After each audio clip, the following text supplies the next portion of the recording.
If you're anything like me, you've been in denial about just how bad this West Virginia football team is. I'm going to give you 4 things that you and I have denied all season long that have turned out to be absolutely true of this Mountaineer football team after their embarrassing loss yet again on the road against UCF. More on that on this episode of Mountaineer Moment.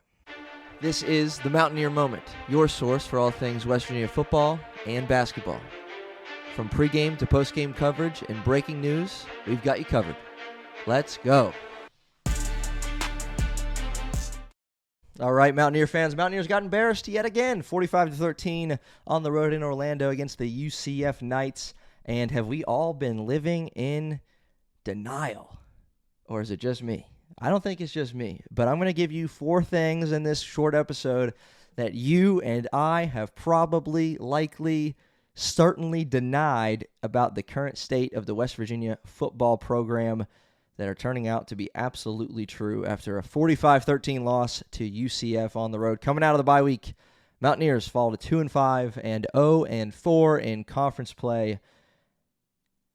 And this is episode number 50 of Mountaineer Moment. Please consider subscribing. YouTube, Apple Podcasts, Spotify, Amazon Music, wherever you're watching or listening. Hit that subscribe button for us. We're growing a little thing here and excited for you to join the Mountaineer Moment. So come on and be a part of it, and thrilled to just continue the conversation. West Virginia football and basketball this podcast is covering. The very next episode of this podcast is going to be on the Mountaineers' secret scrimmage against Maryland. So be sure to check that one out after this one. So, are we living in denial? I'm going to give you 4 reasons, 4 things that we have been denying all season long or trying our best to deny it, but when it smacks us in the face, it's absolutely true. Number 1, we don't have a quarterback. If you didn't know that, or you were living in denial, or you were thinking this guy's the answer or that guy's the answer, Khalil's going to save us, Scotty Fox is going to save us, Jalen Henderson's the answer, you've been living in denial. We don't have a quarterback, right? When you say that you have 2, 3, 4, 5 quarterbacks, that means you got none. And while these quarterbacks in this quarterback room have not been helped in any way, shape, or form by their offensive line, the product that they're putting on the field as individuals has been bad. Now, and I get the last 2 games against BYU, Khalil Wilkins gets the start, his first career start as a redshirt freshman. Today against UCF, it was Scotty Fox Jr. getting his first career start as a true freshman, and it was ugly yet again. So both those guys played. Scotty Fox got the start, but Wilkins was on the field a lot as well. Combined, they went 11 for 27 for 79 yards. 47 yards for Scotty and Khalil Wilkins 32 yards, and to no one's surprise, there was no touchdowns thrown in this one because the Mountaineer offense just doesn't really do that.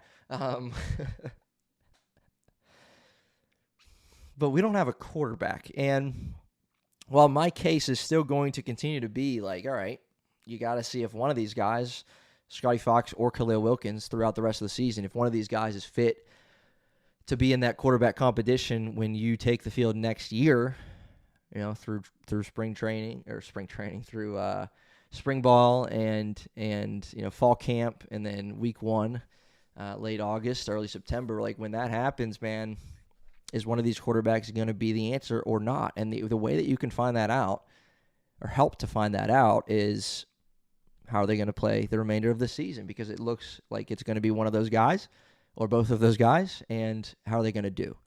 Again, everything with a grain of salt, because this offensive line is horrendous, and they lost, you know, their top 2 running backs, Jaheim White, Ty Edwards, just not out there because they're hurt, and there's weapons outside that you can't really get the ball to because you don't have time, and defenses are playing against the run, and so, like, I get all that, I get the struggle, but, you know,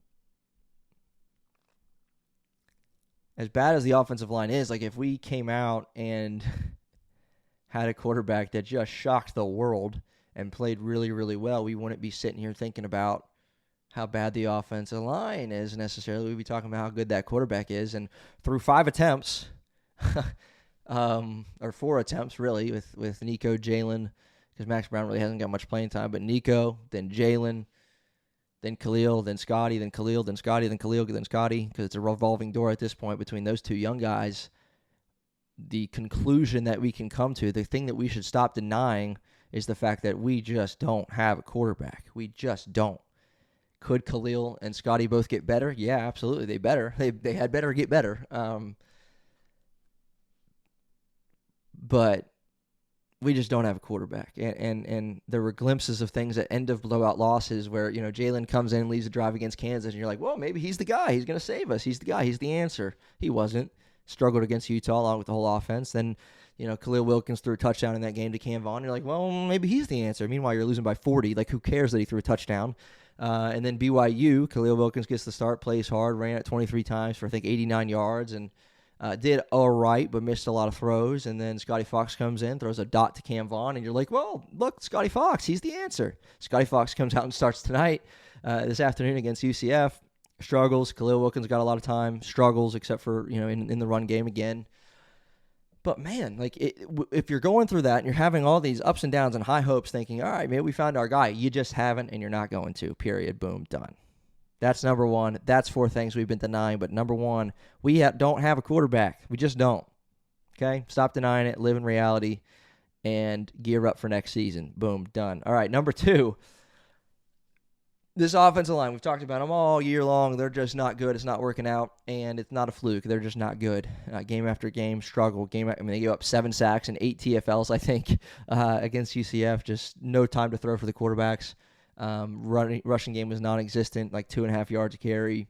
The thing that we're denying here, because no one's been denying that this offensive line struggles, but maybe the thing that we're denying is, all right, if you don't go and buy through the NIL, through the portal, if you don't go and buy an offensive line next season, like Rich gets his guys, gets guys that are proven, gets guys that are winners, gets guys that are able to fit in his system. If you don't go get guys, we're going to see a repeat of this next season. Period. We to be fair to Mountaineer fans and reporters and coaches, to be fair, we came into the season, the offensive line was the big question mark.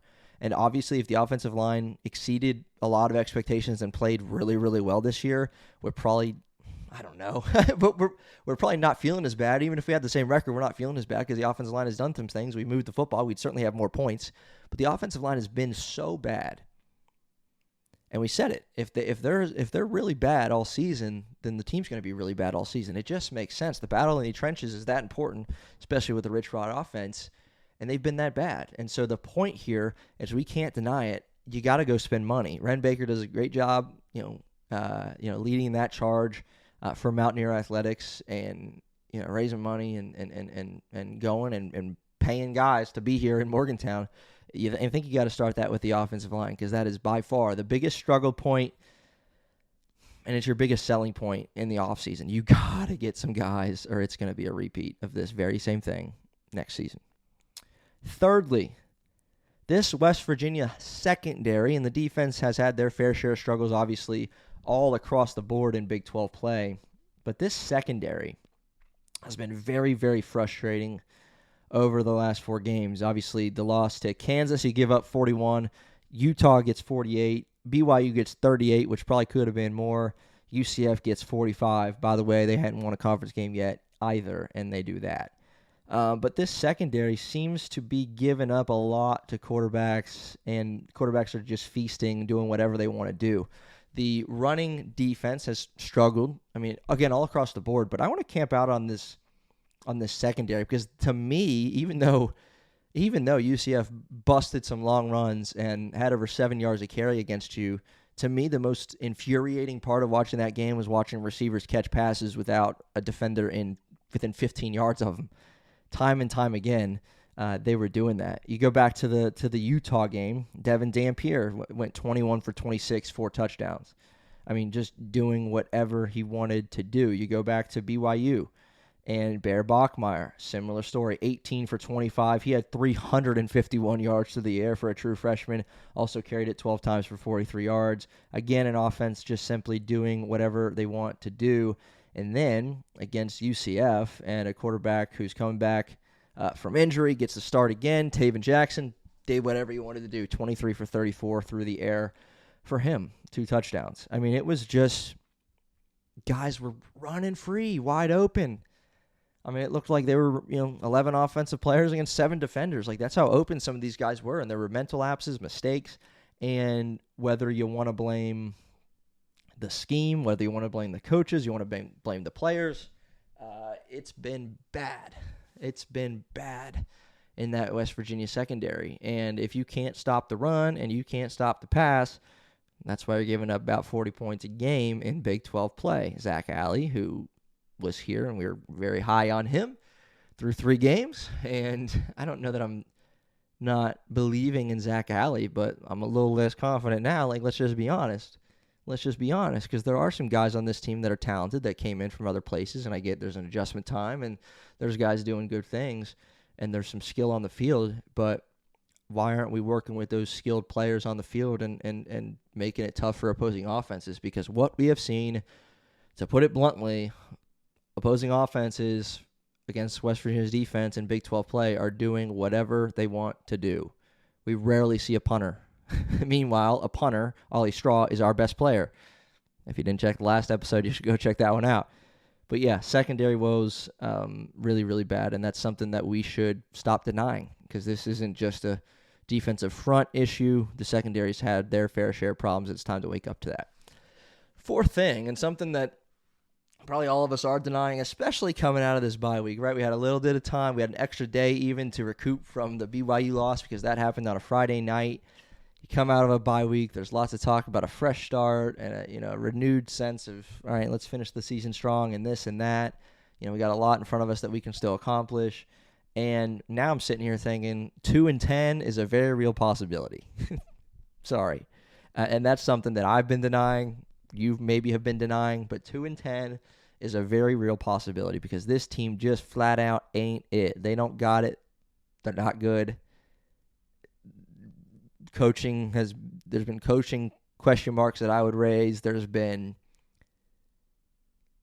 play calls that I would challenge. There's been performances and miscues on offense and defense that have just been blatant and disappointing and discouraging. Like, how are we in the middle of the season, middle of, Big 12 play, and we're still making similar mistakes that we were back week 1, week 2? It's bad. It's bad. And again, it's not like I'm not one to like look ahead. And I'm going to sound like a coach here, right? But like, I'm not one to do that. I look at what's in front of me. But you come out of a bye week, you play against UCF, who's favored by a touchdown, and obviously they should have been favored by more than that. But they're winless in conference play. They're UCF, like, all due respect. They're playing in front of a 60% full stadium. You look on the TV, right? I don't know how many Mountaineer fans were there, but I'm guessing there was a good showing. And you get blasted 45-13. And you got a couple, obviously, some tough games, tough opponents remaining on your schedule, obviously. And I'm not going to go and, like, predict, we're going to win this one, we're going to lose these 3, and we're going to win this one. Like, that's not what I'm doing at all. But all I'm saying is, based on what we've seen in Big 12 play, based on how we're getting blasted every single game, 2-10 is a very real possibility. We better buckle up for that being a possibility. Stop denying it. 2-10 is a real possibility for this team. I hope they don't. Hope they win out, but they're not going to win out, right? 2-10 is a very real possibility for this team. And we're going to end that episode right there. This is episode 50. That's what I said, 50 of Mountaineer Moment. We'll see you next time.